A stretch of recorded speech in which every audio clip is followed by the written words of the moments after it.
খড়গ্রাম বিধানসভাতে এবার পদ্মফুল ফোটাতে মরিয়া গেরুয়া শিবির। খড়গ্রামে গৃহবধূ মিতালি মালকে প্রার্থী করে গেরুয়া শিবির। দিনরাত এক করে মাঠে ময়দানে নেমে ভোট প্রচার করছেন তিনি। তবে গৃহবধূ থেকে রাজনীতির ময়দানে পা দিয়েছেন মিতালি দেবী। রাজ্য বিজেপির প্রথম দফার প্রার্থী তালিকায় নাম না থাকায় খড়গ্রাম বিধানসভা কেন্দ্র ঘিরে জল্পনা ছিল তুঙ্গে। দলীয় প্রার্থী হিসেবে বেছে নেওয়া হয়েছে খড়গ্রামের এক গৃহবধূ মিতালি মালকে। দ্বিতীয় দফায় তালিকাতে মহিলাদের ওপর ভরসা করে খড়গ্রামে পদ্মফুল ফোটাতে মরিয়া গেরুয়া শিবির। তাই সাধারণ গৃহবধূকে বেছে নেওয়া হয়েছে গেরুয়া শিবিরের পক্ষ থেকে। মুর্শিদাবাদের খড়গ্রাম বিধানসভা এলাকায় ভোটের আবহে ক্রমশ তুঙ্গে উঠেছে রাজনৈতিক প্রচার। বালিয়া অঞ্চল সহ বিভিন্ন গ্রামে শাসক ও বিরোধী দুই প্রধান দলের প্রার্থীদের জোরদার প্রচারে সরগরম হয়ে ওঠে এলাকা। বিজেপি প্রার্থী মিতালি মাল দিনের শুরুতেই রায়পুরের মনসা মন্দিরে পুজো দিয়ে নির্বাচনী প্রচার শুরু করেন। এরপর গ্রামে গ্রামে ঘুরে বাড়ি বাড়ি পৌঁছে সাধারণ মানুষের সঙ্গে জনসংযোগ বাড়াতে দেখা যায় তাকে। দুর্নীতিমুক্ত বাংলা গড়ার বার্তার পাশাপাশি বিজেপি সরকারের বিভিন্ন উন্নয়নমূলক প্রকল্পের কথা তুলে ধরেন তিনি।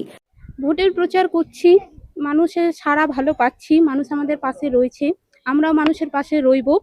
আর এখানে যে লড়াই হচ্ছে, লড়াই আমার একার নয়, এ লড়াই আমাদের সকলের। এই লড়াই হচ্ছে ভয় বনাম ভরসার লড়াই। তা আমরা সুনিশ্চিত, আমরা ভয়কে হারিয়ে ভরসাকে আমরা সুনিশ্চিত করব।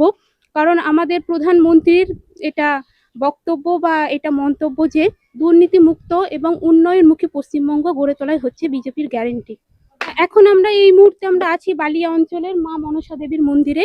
এখানে মা মনসার পুজো করে তারপরে আমরা প্রচারে বেরিয়েছিলাম, প্রচার চলছে। পথ চলতি মানুষ ও স্থানীয় বাসিন্দাদের সঙ্গে সরাসরি কথা বলে ভোটের আবেদন জানান বিজেপি প্রার্থী। সাধারণ মানুষের বাড়ি বাড়ি গিয়ে ভোট প্রার্থনা করেন। মহিলাদের কাছে গিয়ে ভোট প্রার্থনা করে মহিলাদের সুরক্ষার বিষয়ে মানুষের কাছে তুলে ধরেন। 66 খড়গ্রাম বিধানসভায় আমাদের যে 14টা অঞ্চল আছে, প্রত্যেক জায়গায় কম বেশি প্রার্থীকে নিয়ে যাওয়া হয়েছে এবং প্রত্যেক জায়গায় যেরকম সাড়া পাওয়া যাচ্ছে 2026-এর নির্বাচন, তৃণমূলের বিসর্জন এবং আমাদের বিজেপি এক কথায় রাজ্যে তো চলে এসছে এবং এখানেও আমরা আসতে প্রস্তুত এবং আমাদের এখানে চলে এসছে বিজেপি অলরেডি। তাই যেভাবে মানুষ আমাদের সাড়া দিয়েছে, জনগণ যদি আমাদের সঙ্গ দেয় তা আমরা কমসে কম 25,000 ভোটে জিতবো। এটা হচ্ছে মূল প্রতিদ্বন্দ্বী কাকে বলে মনে হচ্ছে ভোটের এই প্রচারে এসে? মূল প্রতিদ্বন্দ্বী জনগণের যা উচ্ছ্বাস এবং জনগণের যা আবেগ, সেই জায়গায় দাঁড়িয়ে আমরা যেটা দেখতে পাচ্ছি, এখানে মূল প্রতিদ্বন্দ্বী বলে বিজেপির কাছে কেউ নেই। মুর্শিদাবাদ থেকে তন্ময় মণ্ডলের রিপোর্ট, লোকাল 18 বাংলা।